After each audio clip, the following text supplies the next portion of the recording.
David Zritsky for the Bond Experience. Welcome back. It's a beautiful day out today. It's the perfect day to do this video, which is a 007 year checkup on my Aston Martin, which I have affectionately named Vesper. And no, I don't refer to that inside this house when I go for a ride. I'm going for a ride on Vesper. I do not do that. No, but behind the scenes, I've named it Vesper because I'm still very connected emotionally to this car. And it's a question that I get very often from my audience. They sometimes will ask, hey, David, we need to know, are you still in love with your Aston Martin? After 7 years, is it something that you still look forward to? Or has the shine sort of come off the apple? Is it just like, meh, rigmarole? You're going for your ride in your Aston Martin. No.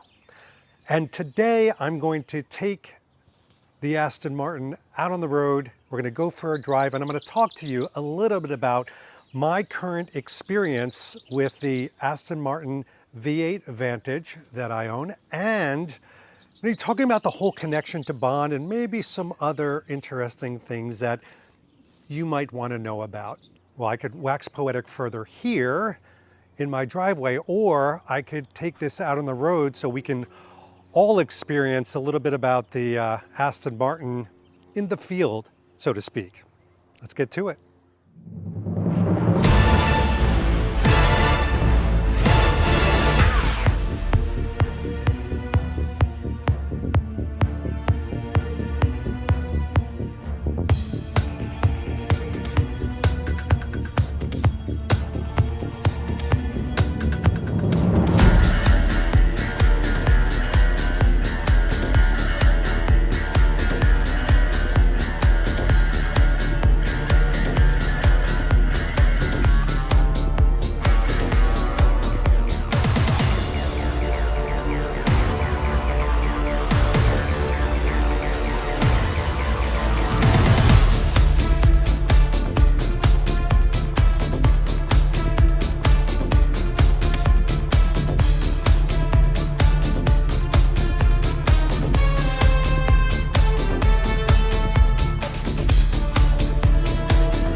Away we go.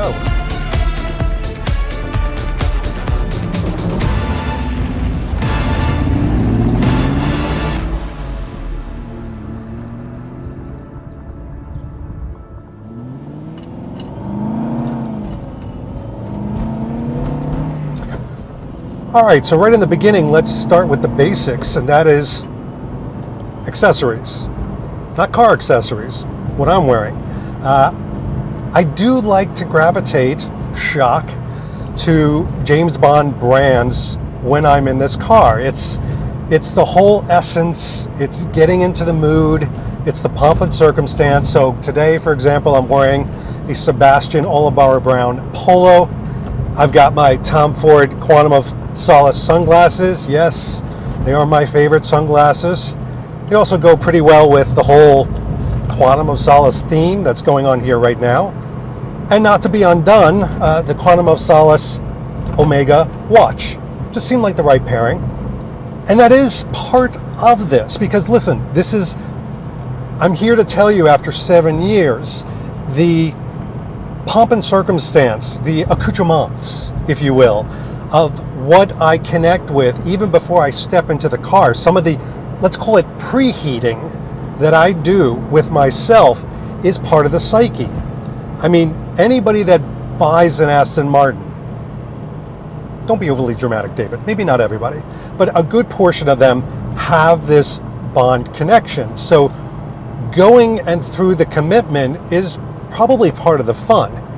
The other part of the fun is listening to James Bond music. And I get this question so much. They're like, do you do the whole thing? I mean, do you? And I'm going to be very transparent with you throughout this whole video about this experience. In the beginning, when I first had this, I listened to music, James Bond music, ad nauseum. I mean, every moment, sorry, I'm just avoiding getting hit. Every moment that I was in this car was a James Bond music moment. Listening to my favorites, especially the get up and go type James Bond music. I don't do it as much now. Why? Because I want to hear the engine. I do. I want to be, first of all, alert on what things are happening around me, but hearing the roar of the engine, that throatiness that still goes on, that is one of those aspects that still excites me. But if I do want to listen to some music,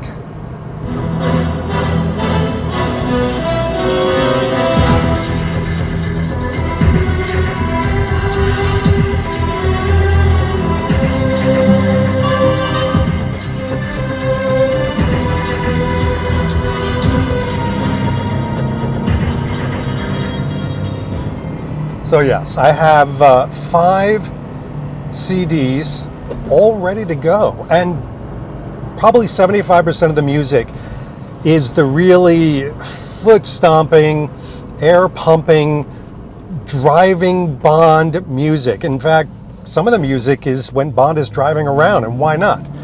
Again, it's that whole kind of connection point to fantasy. And so let's linger on that for a moment, because part of getting this car, and I'm not gonna walk away from this reality. This is part of fantasy.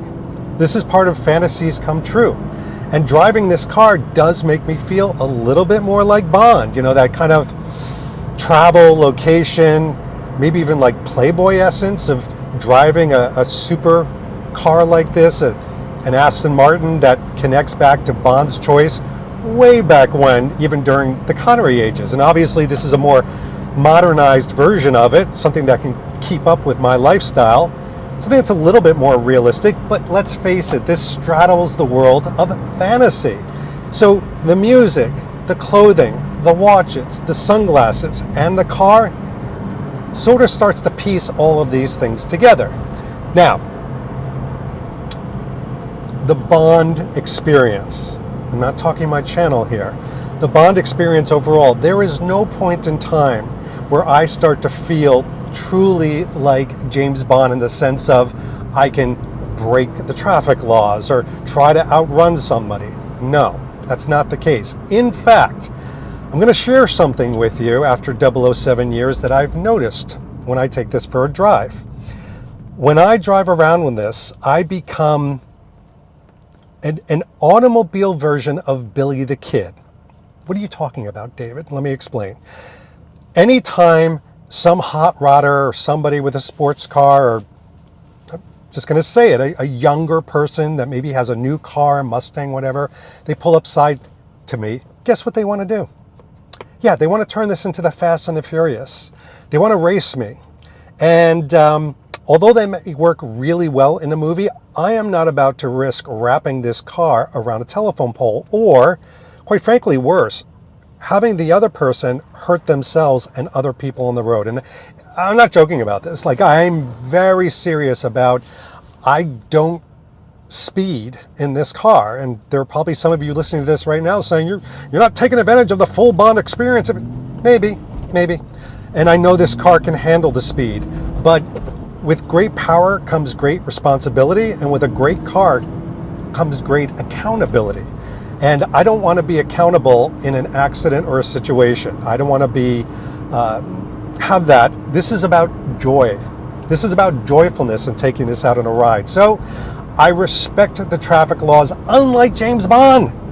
James Bond, not so much. And James Bond is getting into chases and driving away from the bad guys. David is just trying to get here and there for a quick drive in the country so he can get home in one piece and eat dinner. That's my goal. Part of that is obviously thinking, the feeling, the doing like Bond to a point.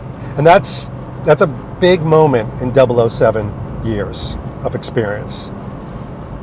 The other aspect I want to talk about that, again, I'm hitting your questions right now. These have been your questions, most of what I'm talking about. Cost. You know, the outlay for a used car, and this is a used car, it's a 2006 Aston Martin V8 Vantage, in great shape, low mileage, very low mileage. Right now I've got 20,436 miles, and it's a 2006. Zoinks, that's pretty low. But people ask me about the cost and the upkeep. And many people are asking this for a very simple question of, they're considering over time investing in an Aston Martin. But they know that there's a certain yearly love that needs to be provided. So this may be one of the most shocking moments of the entire video, because people are expecting a high number. And I've heard crazy numbers. I've heard, and maybe they're realistic, but I've heard numbers like $5,000. I've heard up to $15,000. I will tell you, it costs me, as an estimate, about $1,200 a year.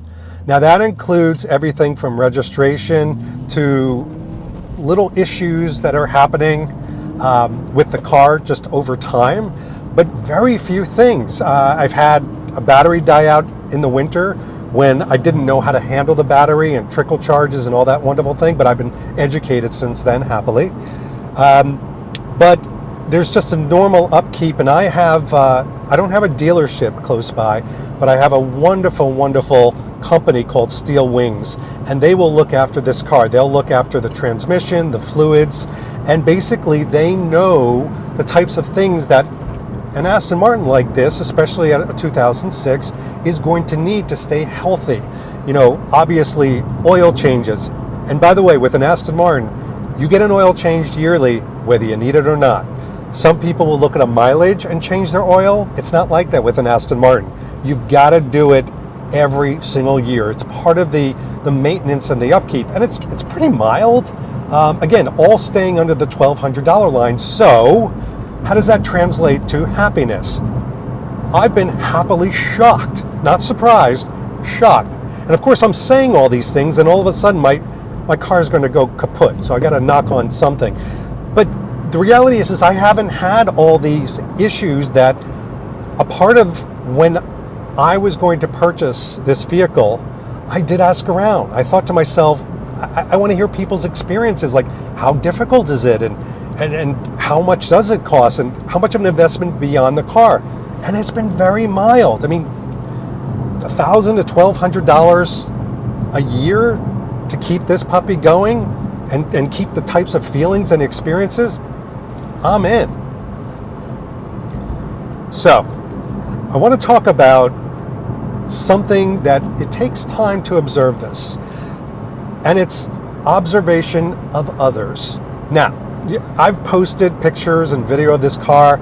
I have YouTube videos out on it, and it's usually one of my most popular videos. And I realize why. People love to look at a beautiful car, and this car is beautiful. Even though I own it, I can say it pretty objectively. I think this car is beautiful, and I think it's a work of art.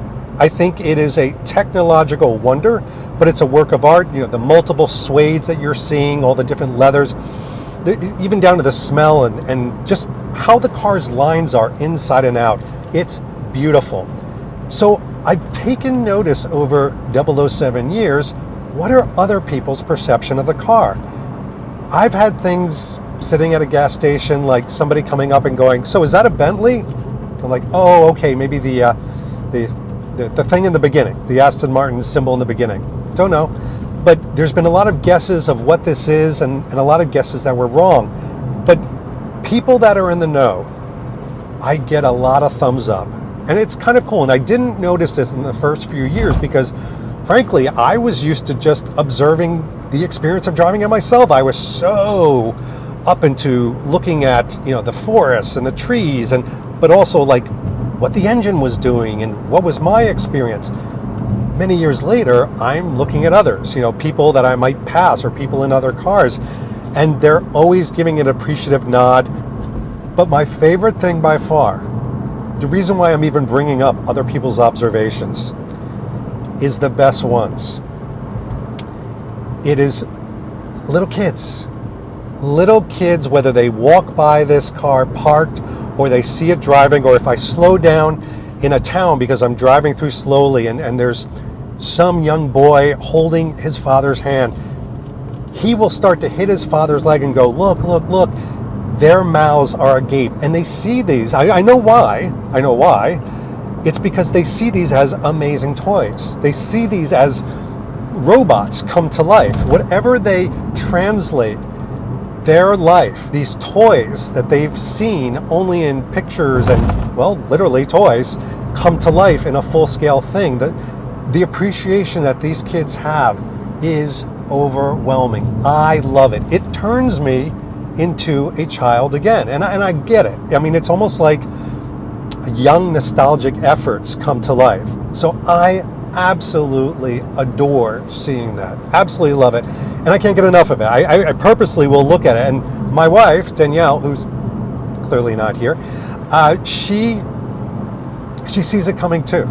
She never used to, but she'll start hitting me. She'll be like, look at that kid's face, and the kid's face are like you know, like you know, either giant smiles or their jaws go slack. And oh man, you know what? If we could live vicariously through them in their mind, everybody would know what it's like to drive an Aston Martin, because they put themselves there. And I think a part of it is they have a great imagination. Like, you're watching a YouTube video right now, but you've got to kind of imagine, what would it be like to be in the passenger seat or just to drive this? All right. So as we round the corner, literally and figuratively, I do get questions from time to time about practicality. And we, again, very honest moments. You're looking at the back seat. The back seat could hold 2 briefcases very comfortably.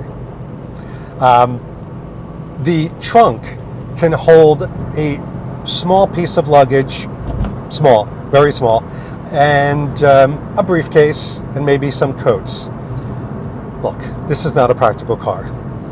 I've had a few questions from audience members who are contemplating this, saying that, you know, they have kids that are out of the house. That helps.